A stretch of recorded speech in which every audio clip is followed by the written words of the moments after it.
Oke, baik. Sebelumnya, bismillahirrahmanirrahim. Assalamualaikum warahmatullahi wabarakatuh. Apa kabar anak-anak hari ini semua? Baik, Ibu berharap kalian hari ini semuanya masih dalam kondisi yang sehat dan tentu masih dalam keadaan yang semangat ya. Karena masalah PJJ ini kita harus melakukan pembelajaran secara jarak jauh. Namun bagaimanapun juga kita harus tetap semangat ya, karena belajar bisa dimanapun dan kapanpun dengan cara yang apapun. Baik ya, untuk materi yang ingin Ibu sampaikan pada pagi hari ini adalah kaitannya tentang belajar ya, yaitu kita akan membahas tanpa belajar bisa apa? Kira-kira bisa apa kalau tidak belajar? Nah, kita bahas ya hari ini. Nah, sebelumnya Ibu akan mengadakan permainan terlebih dahulu, yaitu bermain angka kelipatan ya. Baik, untuk selanjutnya ini adalah akan ada sebuah video yang nanti bisa kalian saksikan terlebih dahulu ya, sebelum memasuki kegiatan selanjutnya ya. Oke. Nah, seperti materi kita pada pagi hari ini, yaitu tanpa belajar bisa apa. Nah, sebelumnya Ibu ingin menjelaskan terlebih dahulu, yaitu tentang pengertian belajar. Apa sih itu belajar?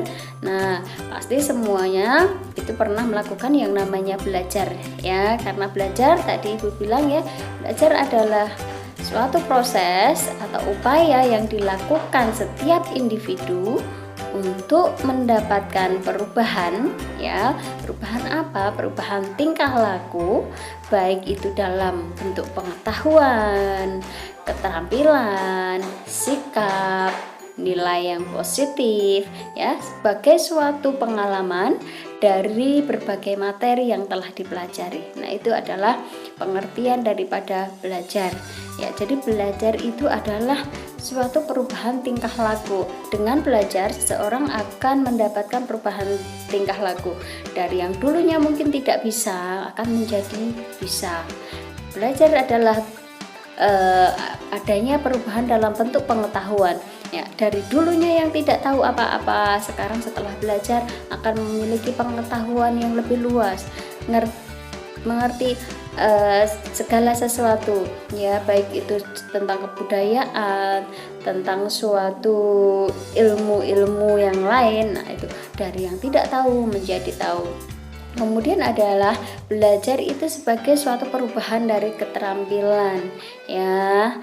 Keterampilan yang misalkan saja ada yang hobinya memasak ya, dulu tidak bisa memasak, tapi karena dia belajar memasak, nah, akhirnya memiliki keterampilan untuk bisa memasak, membuat kue, membuat masakan tradisional, kemudian membuat pakaian. Nah, itu kan adalah suatu keterampilan daripada hasil belajar. Kemudian lagi, belajar itu adalah suatu sikap ataupun nilai positif dari suatu pengalaman ya. Jadi belajar ini bersifat positif ya, karena apa? Dari yang tidak tahu menjadi tahu ya, dari yang tidak bisa menjadi bisa.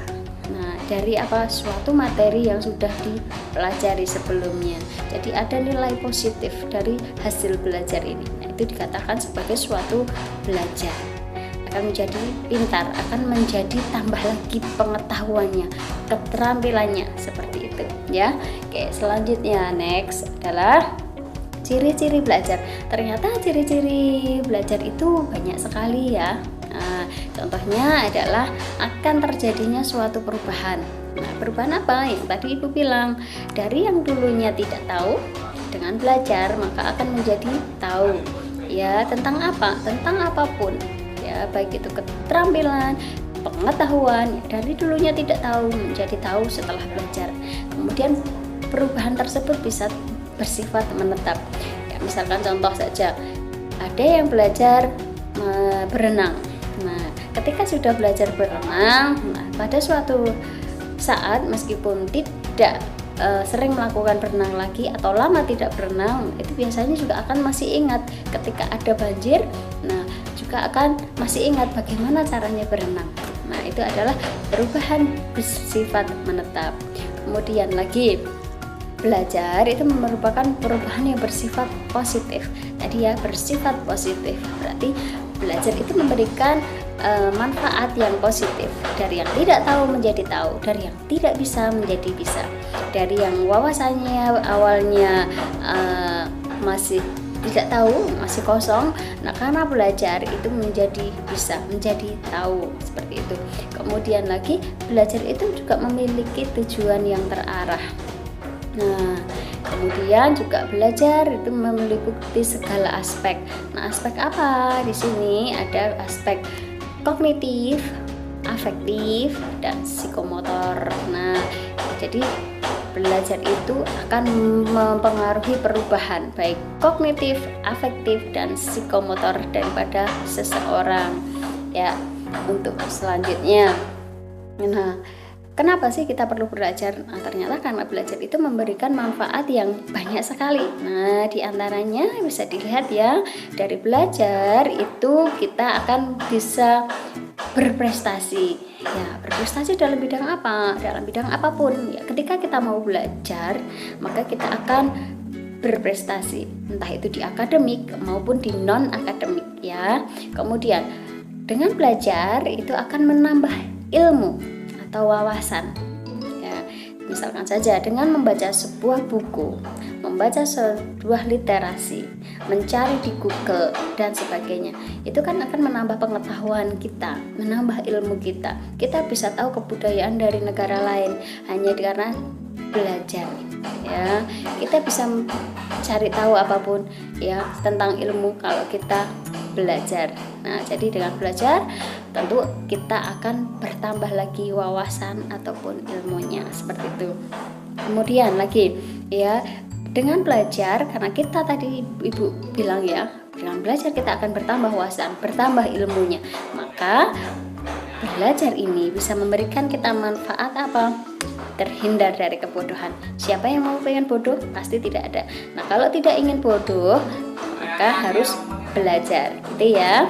Oke, untuk selanjutnya, belajar itu juga akan bisa meningkatkan derajat atau martabat seseorang.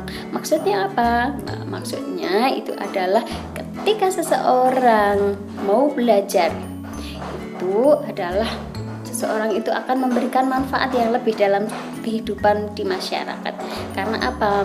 Dia akan memiliki kedudukan yang lebih, biasanya dia akan memiliki kemampuan yang lebih dibandingkan seseorang yang tidak mau belajar. Nah, seperti itu. Sehingga apa? Dengan dibutuhkannya orang tersebut, orang yang memiliki kepandaian, wawasan, kemudian keterampilan tadi dari hasil belajarnya, itu akan lebih dipergunakan, akan lebih bermanfaat dalam kehidupan sehari-hari. Nah, jadi bisa menaikkan derajat martabat seseorang. Atau juga bahkan kalau dalam kehidupan karir, seseorang yang mau belajar banyak atau pintar atau ilmunya banyak, itu biasanya juga akan memiliki karir yang lebih bagus ya. Karena apa?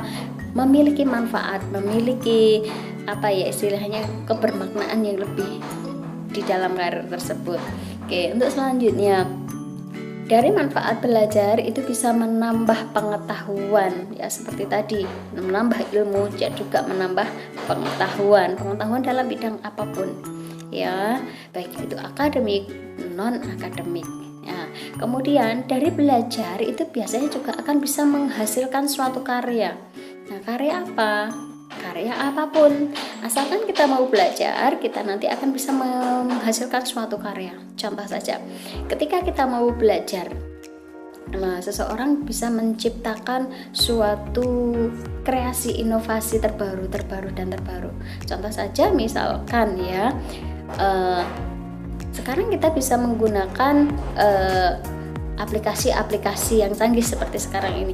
Itu kan juga manfaat dari belajar ya, yang sudah dilakukan oleh seseorang. Dulu kan orang tidak mengenal aplikasi-aplikasi, tapi setelah seseorang belajar, maka kita dipermudah, banyak mendapatkan kemudahan ya. Karena apa? banyak karya yang bisa dihasilkan dari hasil belajar ini. Oke, kemudian untuk selanjutnya adalah dengan belajar kita akan menambah banyak teman. Betul sekali ya. Karena apa? Biasanya kalau orang yang pintar, orang yang banyak memiliki manfaat, itu akan banyak dibutuhkan. Sehingga apa? Banyak orang yang akan lebih suka terhadap kita, sehingga kita akan lebih banyak dibutuhkan. Jadi orang akan suka dengan kita jadi tambah banyak lagi temannya gitu ya. Dan kemudian juga dengan belajar tentu akan menunjang apa yang akan menjadi cita-cita kalian ya. Contohnya di sini adalah misalkan saja kita belajar ya dengan giat, dengan tekun, nah kita akan dapat mewujudkan impian kita, cita-cita kita. Misalkan saja ingin menjadi seorang dokter, menjadi seorang guru, nah itu kan butuh belajar. Nah jadi harus belajar keras dulu, belajar yang rajin dulu agar cita-citanya tersebut bisa tercapai. Itu ya manfaat daripada belajar yang kita lakukan. Untuk selanjutnya, nah ternyata untuk belajar itu dipengaruhi loh dari beberapa faktor ya, baik itu faktor dari internal ya maupun juga faktor dari eksternal. Faktor dari internal itu seperti apa? Faktor internal itu contohnya saja bisa seperti kondisi fisiologis kita. Misalkan saja kita dalam keadaan yang lapar, keadaan yang sedih, perasaan yang takut. Nah, itu kan internal dari dalam diri kita. Kemudian juga ada motivasi dari diri kita yang mungkin kita motivasinya tinggi atau justru kita tidak memiliki motivasi sama sekali untuk belajar. Itu akan mempengaruhi kita dalam belajar. Kemudian juga ada faktor sikap. Sikap kita bagaimana ketika belajar? Nah, kita butuh enggak sih dengan pelajaran itu, dengan ilmu itu? Nah, kalau kita merasa butuh, pasti kita akan bersikap untuk ingin belajar. Tapi kalau kita tidak merasa istilahnya tidak butuh terhadap pengetahuan itu atau keterampilan itu, maka sikap kita pastinya acuh, tidak mau belajar. Nah, kemudian juga ada minat, bakat, kemampuan, seperti itu juga akan mempengaruhi seseorang atau kalian dalam belajar. Kalau sudah tidak berminat, biasanya juga akan malas belajar. Nah, jadi harus ada usaha, ada upaya yang bisa kalian lakukan agar bisa tetap belajar. Nah, itu ya. Terus selanjutnya adalah faktor eksternal. Faktor eksternal yang mempengaruhi seseorang untuk belajar itu contohnya apa? Ya, betul sekali. Contohnya adalah faktor dari luar. Contoh misalkan adalah kondisi lingkungan sekitar. Bagaimana lingkungan sekitarnya, memenuhi syarat atau tidak? Nah, seperti kondisi ruangan yang gelap atau terlalu terang, atau mungkin panas atau terlalu dingin. Kemudian juga istilahnya ajakan dari teman untuk mengajak belajar atau tidak. Nah, itu kan berpengaruh juga ya. Terus kemudian dukungan dari yang lain itu adalah faktor-faktor eksternal yang mempengaruhi seseorang untuk belajar. Ya, selanjutnya itu adalah beberapa strategi yang bisa kalian lakukan untuk belajar. Kenapa? Belajar itu ternyata harus ada strateginya ya. Untuk apa? Agar belajar kita lebih optimal, lebih maksimal ya hasilnya. Salah satunya apa kira-kira strateginya? Betul, jadi buatlah suasana nyaman ya saat belajar. Nyaman itu yang bagaimana? Nyaman itu tergantung pribadi masing-masing ya. Bisa yang nyaman dengan kondisi kamar yang ada suara musiknya, ada kasur empuknya, ada camilannya. Nah, tapi beda juga dengan yang lain. Mungkin kondisi yang nyaman menurut yang lain itu adalah kondisi yang di lingkungan kamar atau sekitarnya itu bersih, tidak ada apa-apa yang mengganggu. Nah, kemudian tidak ada suara-suara di sekitarnya. Jadi buat suasana belajar yang nyaman menurut kalian masing-masing. Kemudian buat rangkuman. Fungsinya apa untuk membuat rangkuman ini? Materi itu kan terlalu banyak ya. Jadi ketika materi itu banyak sekali, buatlah rangkuman. Dari membuat rangkuman itu tanpa kalian sadari, itu kalian akan membuat sudah belajar terlebih dahulu. Nah, setelah itu kalian bisa mengulasnya lagi, mengulangnya lagi dengan membaca rangkuman tersebut. Dari yang materinya tadi yang masih banyak sekali, ketika sudah dirangkum menjadi cukup sedikit, sehingga waktunya juga lebih efektif, lebih efisien seperti itu. Jadi bisa dicoba strateginya. Nah, kemudian jangan lupa strategi yang berikutnya adalah buat kata kunci. Nah, buat kata kunci ini, misalkan saja kalian ketika menghafalkan planet, pernah ingat planet apa aja planet? Ya, ada Merkurius, Venus, Bumi, Mars, dan lainnya. Nah, itu kan kalau dihafalkan dari nama-nama panjangnya kan cukup banyak. Nah, agar mudah diingat, kalian bisa menghafalnya dengan membuat kata kunci. Misalkan saja dengan cara mengambil kata depannya saja. Misalkan Merkurius, ambil saja me. Venus, v. Bumi, bu. Nah, merfebu, maju satu ur. Nah, itu ya.